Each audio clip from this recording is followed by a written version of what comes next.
Hey everybody, welcome to week 2 of the senior project report update video now. So we've done quite a bit of stuff since last week. I have shifted my focus a little bit. I was really scared with the whole animation thing and making sure I got the style and everything down right. So this week I started working on more of the actual game. Received a bit of guidance stating that I should probably make sure I have a game, even though it has subpar graphics compared to having amazing graphics that go to no game. So with that, I went ahead and started working, and we're going to be making the game in Unreal, as you can see here. I obtained a bunch of placeholder sprites that I can just use in the meantime while I make my other sprites. So this is kind of what we're looking at right now, which is pretty much nothing, but we're using a 2D side-scroller template. I have imported the sprites. I got my hands on some sprite sheets, and this is the sprite sheet here that I use for Ramona. You can see here it has all her cool, neat little things that she does. The first issue we kind of run into is that the sprite sheet didn't exactly work super well when it was imported over. For example, you can see that there's this white box around Ramona right now.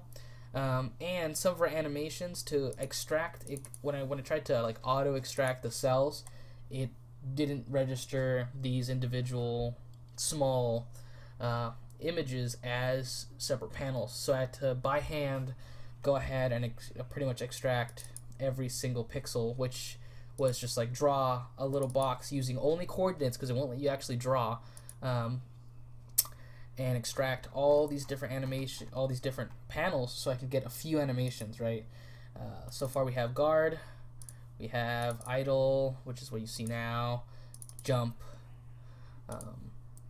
kick, punch, run, and lastly we have the walking animation. And these were just the bare bones ones that I thought I could get away with having for now as placeholders, because that'll cover pretty much 80 to 90% of my game right there, right? The only other animations for like specials and some other things that I can just get the placeholders for later if push comes to shove. Now, I have two of them here. I have one for Matthew Patel, which will be the placeholder for our other character, Johnny Flash, just because I feel like they're a little similar.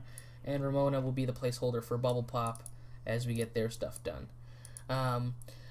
Once we actually get all our sprites, the way that I'll be changing between them is by using a enumerator material. So it'll just change depending on what button is pushed, or when a certain thing happens, it changes the material, which all the sprites are, in this case, for our overall dummy. Besides that, I have been working some more on the art.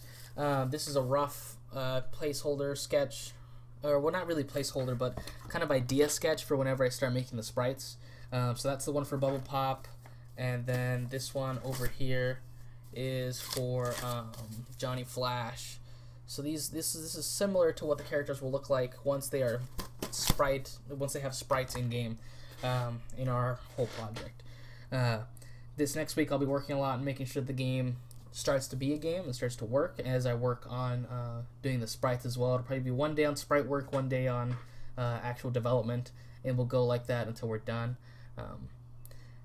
Besides that, I got the books in, like I mentioned. So there's this book to help me with the animation.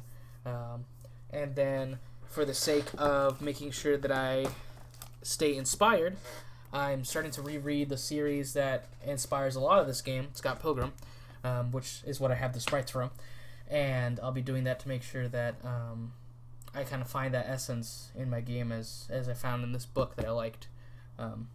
Same, but different. That's pretty much it for this weekly update video. We'll see you guys next week.